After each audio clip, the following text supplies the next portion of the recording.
Hello, good morning, students. Good morning, everyone. I am Sheetal Rana, physics faculty in A1 Nursing Academy and A1 Target Institute. देखिएगा आज जो video हम लेके आए हैं बेटा, ये वीडियो किस लिए है? आज सबसे पहले इसका पर्पस बताते हैं। तो देखिएगा, जो बच्चे इंडिया के सबसे अच्छे कॉलेज से बीएससी नर्सिंग करना चाहता है, कोई भी स्टूडेंट तो ये चाहता है कि मैं इंडिया के सबसे टॉप कॉलेज से बीएससी नर्सिंग करूं, तो उसके लिए सबसे बेस्ट आप एम्स से बीएससी नर्सिंग कीजिए। इसी को लेकर के आज हम इस वीडियो में जो है बात करेंगे। देखिए आपके सामने लिखा हुआ है all India AIIMS BSc nursing nursing admission 2026। जो बच्चा चाहता है कि 2026 में मैं एम्स से बीएससी नर्सिंग करूं, देखिएगा आज हम उसी पे बात करेंगे कि फिजिक्स में सबसे इंपॉर्टेंट टॉपिक क्या रहता है। तो फिजिक्स में सबसे इंपॉर्टेंट टॉपिक जो एम्स का टॉपिक है वो देखेंगे, उसी पे बात करेंगे। देखिएगा जरा, सबसे पहले मैं आपको आज एक चीज बता देती हूँ कि देखिएगा, जो एम्स बीएससी नर्सिंग का जो एग्जाम है, वो पूरा का पूरा जो एग्जाम कंडक्ट होता है, उसमें आपको पता है फिजिक्स, केमिस्ट्री, बायो और जनरल नॉलेज, ये आपका 4 पोर्शन रहता है। फिजिक्स का पोर्शन जो 30 मार्क्स का रहता है, बायोलॉजी का पोर्शन भी 30 मार्क्स का रहता है, केमिस्ट्री का पोर्शन भी 30 मार्क्स का रहता है। और जो 10 मार्क्स का आपका जो पेपर है, उसके अंदर आपका जीके आता है। टोटल मिला करके आपका 100 मार्क्स का ये आपका एग्जाम रहता है, जिसके अंदर नेगेटिव मार्किंग भी होता है। तो थोड़ा सा इसी को लेके एक बार सबसे पहले मैं आपको बता दूं कि पूरे का पूरा एग्जाम जो आपका कंडक्ट होता है बेटा, वो पूरा का पूरा एग्जाम आपका एनसीईआरटी बेस्ड होता है। 11th-12th का एनसीईआरटी आपको अच्छे से फॉलो करना है, पूरा अच्छे से रिवाइज करना, अच्छे से पढ़ना है। उसके अलावा जो आपका जीके का पोर्शन है, उसमें भी आपको कुछ पोर्शन ऐसा है जिसमें मेन फोकस करना है, जैसे कि आपका हिस्ट्री हो गया, आपका जियोग्राफी हो गया, इसके अलावा आपका करंट अफेयर हो गया। पिछले 1 साल तक का आप करंट अफेयर में पढ़ेंगे।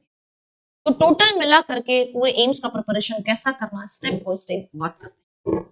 तो सबसे पहले देखिएगा, लिखा हुआ है the AIIMS BSc nursing entrance exam syllabus is strictly based on NCERT class 11th and 12th curriculum for science subject with an additional section for general knowledge। 3 section क्या रहेंगे? Physics, chemistry, bio. उसका NCERT पढ़ना है 11th-12th का, और इसके अलावा एक आपका जीके का पोर्शन रहेगा। चलिए इससे आगे बात करते हैं। तो देखिएगा, इसके बाद एग्जाम पैटर्न। भाई एग्जाम अगर आप दे रहे हैं तो एग्जाम का पैटर्न किस तरह का रहता है? टोटल क्वेश्चन अभी अभी जैसे मैंने बताया था कि इसके अंदर 100 क्वेश्चन रहते हैं, मतलब आपके 100 एमसीक्यू रहते हैं। हर एमसीक्यू के लिए आपका 1 मार्क्स रहता है। हर एमसीक्यू जो है एक एक नंबर का आएगा। उसके बाद जो टोटल मार्क्स रहते हैं, मतलब 100 नंबर का आपका जो है पेपर रहता है, जिसका ड्यूरेशन जो है वो 120 मिनट्स का रहता है, मतलब कि 2 घंटे। और जो आपका मोड ऑफ एग्जाम है वो सीबीटी मोड रहता है, कंप्यूटर बेस्ड जो है आपका ये टेस्ट रहता है। सब्जेक्ट स्प्लिट लिखा हुआ है कि आपका जो इसके अंदर सेक्शन आता है वो केमिस्ट्री, फिजिक्स, बायो, तीनों का 30 मार्क्स का, और जीके जो है वो आपका 10 मार्क्स का रहता है। इसके अलावा कुछ स्टूडेंट को रहता है कि मैम ये नेगेटिव मार्किंग भी रहता है क्या इसमें? तो देखिएगा, जो आपका एम्स वाला एग्जाम है, इसके अंदर आपका नेगेटिव मार्किंग भी रहता है, 1/3 जो है वो नेगेटिव मार्किंग रहता है आपका। चलिए ये हुआ बेटा आपका एग्जाम पैटर्न। एग्जाम पैटर्न के बाद जो है हम थोड़ा सा आगे बात करते हैं। तो देखिए जरा, ये देखिएगा सब्जेक्ट वाइड इंपॉर्टेंट इंफॉर्मेशन। तो देखिएगा, बायोलॉजी मैंने आपको कहा कि ये आपका क्या रहता है, 30 मार्क्स का रहता है। फिजिक्स भी 30 मार्क्स का रहता है, केमिस्ट्री भी 30 मार्क्स का रहता है, और जीके भी 10 मार्क्स का रहता है। तो ध्यान से देखिएगा, हम जो मेन आज फोकस करेंगे वो फिजिक्स पर करेंगे, क्योंकि फिजिक्स का ही जो है हम आज टोटल बात करने वाले हैं। तो देखिएगा फिजिक्स में आपका क्या रहता है। देखिए वैसे तो फिजिक्स के अंदर आपको पता है कि पूरा 11th और पूरा 12th, तो उसके अंदर आपका कई सारी यूनिट रहती है ना। तो मैं ऐसा बिल्कुल नहीं बोलूंगी बेटा कि आपको पूरी फिजिक्स को आपको अच्छे से नहीं पढ़ना है, बिल्कुल पढ़ना है। लेकिन कुछ बच्चे ऐसा पूछते हैं कि मैम हमें हाई वेटेज चैप्टर बता दीजिए, कि जो मतलब हर बार जब एम्स एग्जाम लेता है तो उसके अंदर सबसे ज्यादा वेटेज कौन से चैप्टर का रहता है, और लास्ट टाइम पे हम कौन से चैप्टर को रिवाइज करके जाएं, या मेनली किन चीजों पे हम फोकस करें। तो आज उनको लेके हम बात करेंगे। देखिएगा यहाँ पर फिजिक्स में सबसे पहले मैंने डाला हुआ है ऑप्टिक्स। भाई ऑप्टिक्स को एम्स एग्जाम के लिए बहुत अच्छे से करके जाना है। ऑप्टिक्स के आपके 2 पार्ट रहते हैं, रे ऑप्टिक्स, वेव ऑप्टिक्स। तो रे ऑप्टिक्स में आपका लेंस और मिरर बहुत अच्छे से करना है। पूरा का पूरा लेंस और मिरर का जितना भी फॉर्मूलाज है, पूरा फॉर्मूला अच्छे से याद रहना चाहिए। वेव ऑप्टिक्स के अंदर जितने भी phenomena, interference, diffraction, scattering, polarisation, सब के सब याद करना है, बहुत अच्छे से याद करना है। तो वेव ऑप्टिक्स और रे ऑप्टिक्स बहुत अच्छे से याद करना है। और फॉर्मूला जो है रे ऑप्टिक्स के अंदर जितना भी फॉर्मूला है ऑप्टिकल इंस्ट्रूमेंट का या जितना भी लेंस और मिरर का फॉर्मूला, वो सब फॉर्मूला एग्जैक्ट आप याद करके। अब आपको पता है कि भाई जब आप लेंस और मिरर पढ़ते हैं तो लेंस और मिरर में आप ऑब्जेक्ट कहीं प्लेस करते हैं तो उसका इमेज कहीं बन रहा होता है, तो वो चीजें भी एग्जैक्ट पूरे रे डायग्राम जो आपके हैं सारे के सारे अच्छे से पढ़ के जाने, ठीक है। उसके बाद बात करते हैं इलेक्ट्रोस्टैटिक्स का। तो इलेक्ट्रोस्टैटिक्स और मैग्नेटिज्म, भाई ये आपके दोनों की दोनों यूनिट जो है बहुत इंपॉर्टेंट है एम्स के लिए, क्योंकि यहां से भी आपके क्वेश्चन बनते ही बनते हैं। फिर उसके बाद आता है बेटा करंट इलेक्ट्रिसिटी। देखिएगा करंट इलेक्ट्रिसिटी आपका ऐसा चैप्टर है, या फिर मैं ऐसे बोलूं कि करंट इलेक्ट्रिसिटी से भाई वेटेज काफी अच्छा रहता है।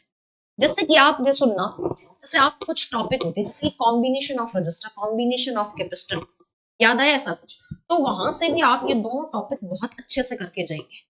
उसके बाद देखो आपका आता है मॉडर्न फिजिक्स।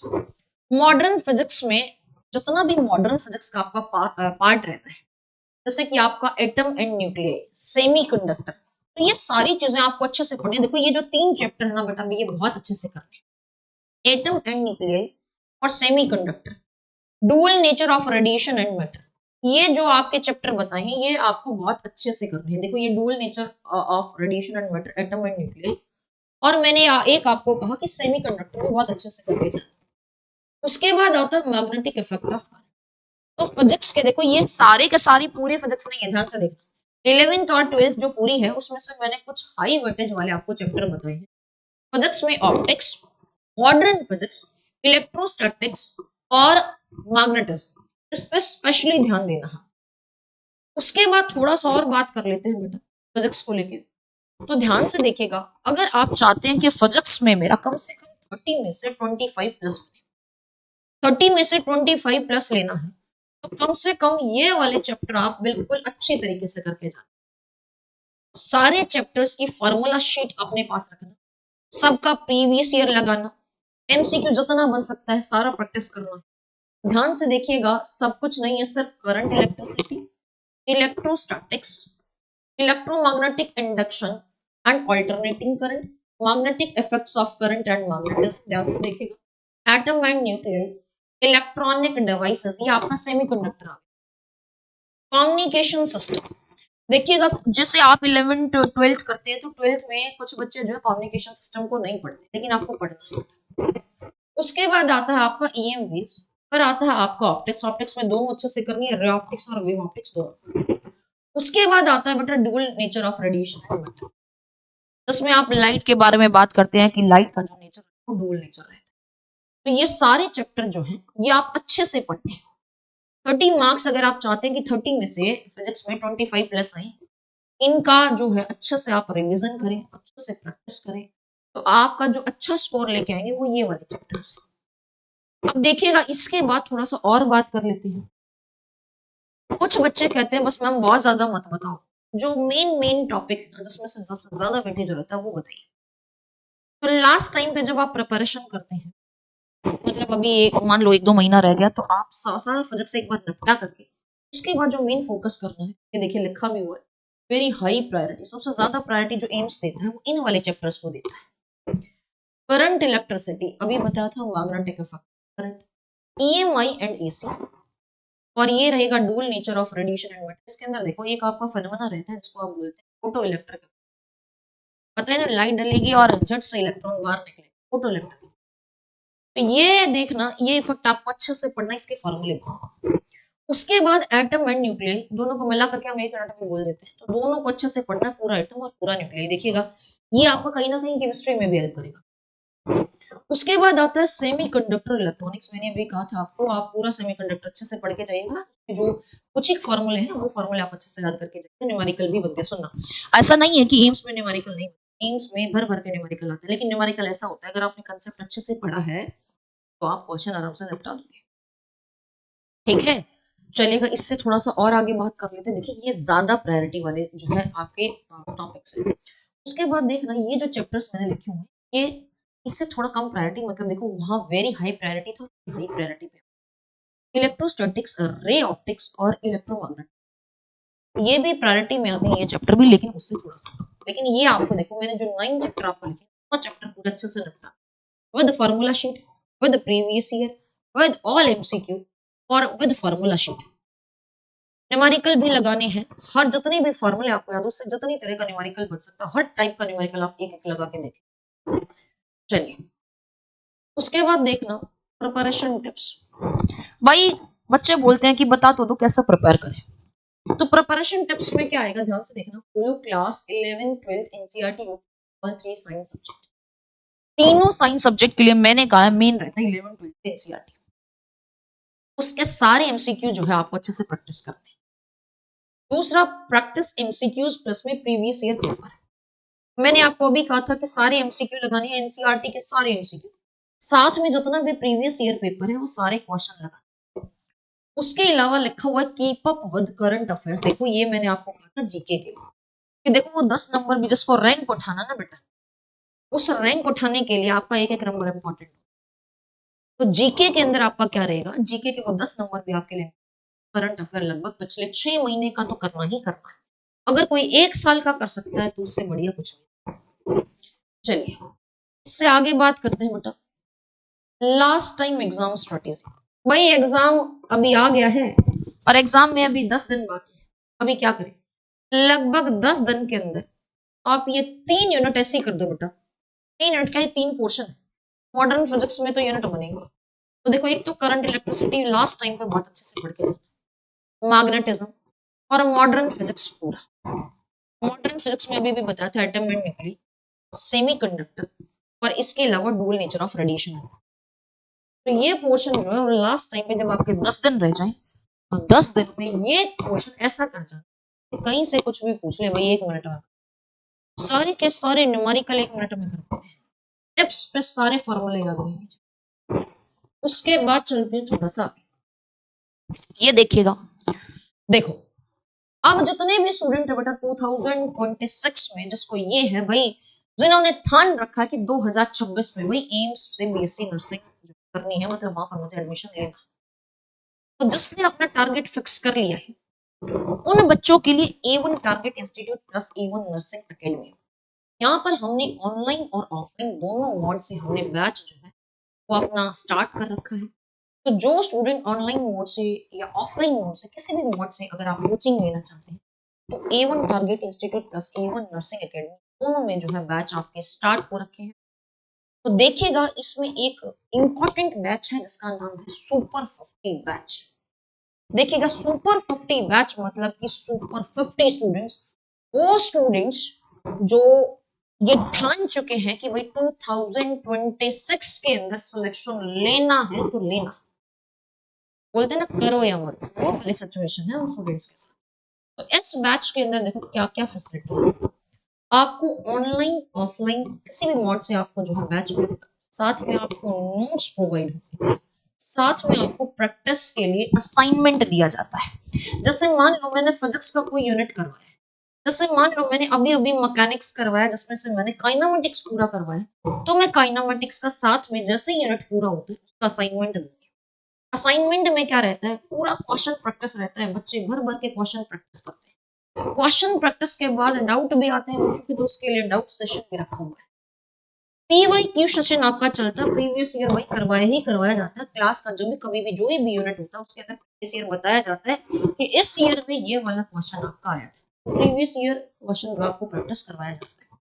इसके अलावा सुपर 50 बैच के अंदर हर संडे को जो है टेस्ट आपका लिया जाता है। तो टेस्ट सिस्टम भी है भाई, हर संडे जो आपका चेक किया जाता है कि आप जो है कहाँ पर लाई कर रहे हैं, आप कहाँ पर लैग कर रहे हैं। बात समझ में आई ना। तो आपके आप देखिएगा टेस्ट सिस्टम भी बहुत कमाल का है। उसमें क्या रहेगा, जो टेस्ट हम लेते हैं उस टेस्ट के अंदर जब पूरा टेस्ट बच्चे दे देते हैं तो उसके बाद उनका रिजल्ट एनालाइज किया जाता है, और रिजल्ट एनालाइज करने का तरीका भी बहुत ही बेहतर है।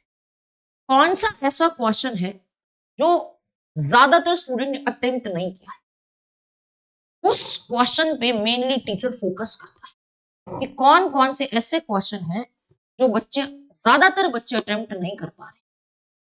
तो मैंने क्या कहा कि हर संडे जो है टेस्ट रहता है। इसके अलावा भी देखिएगा, कोचिंग के साथ साथ आपको हॉस्टल फैसिलिटी भी प्रोवाइड की गई। भाई आप यहीं पे रहिएगा और यहीं पे पढ़िएगा। और इसके साथ साथ सबसे बड़ी चीज, जितने भी आप कोचिंग में जाते हैं तो कोचिंग में आपका लगभग 6 घंटे का क्लास रहता है, मैक्सिमम 6 घंटे का। यहाँ पर देखिएगा सुबह जो है आपका क्लास जो है वो 8 o'clock शुरू होता है और 8 o'clock से लेके ये आपका लगभग 9 PM से 9 PM तक आपका जो है क्लास चलता है। सुबह 8 बजे 8 AM टू 9 PM, बहुत लंबा ड्यूरेशन है। बीच में बच्चे को थोड़ा सा गैप दिया जाता है 1 hour का, आफ्टर 3 o'clock। पहले आपका 8 o'clock टू 3 o'clock लगातार आपका क्लास चलता है, फिर 1 घंटे का ब्रेक मिलता है, उसके बाद फिर से एक सेगमेंट और है टीचर्स का, तो दोबारा फिर से क्लास लेता है। तो 9 o'clock तक आपका क्लास चलता है, मतलब बच्चे को उस कंडीशन में डाल दिया जाता है कि बेटा करना ही। तो चलिएगा, इसी के साथ हम अपने इस सेशन को खत्म करते हैं। बस बात सिर्फ इतनी है कि ठान लीजिए बेटा इस साल तो एडमिशन ले। Thank you.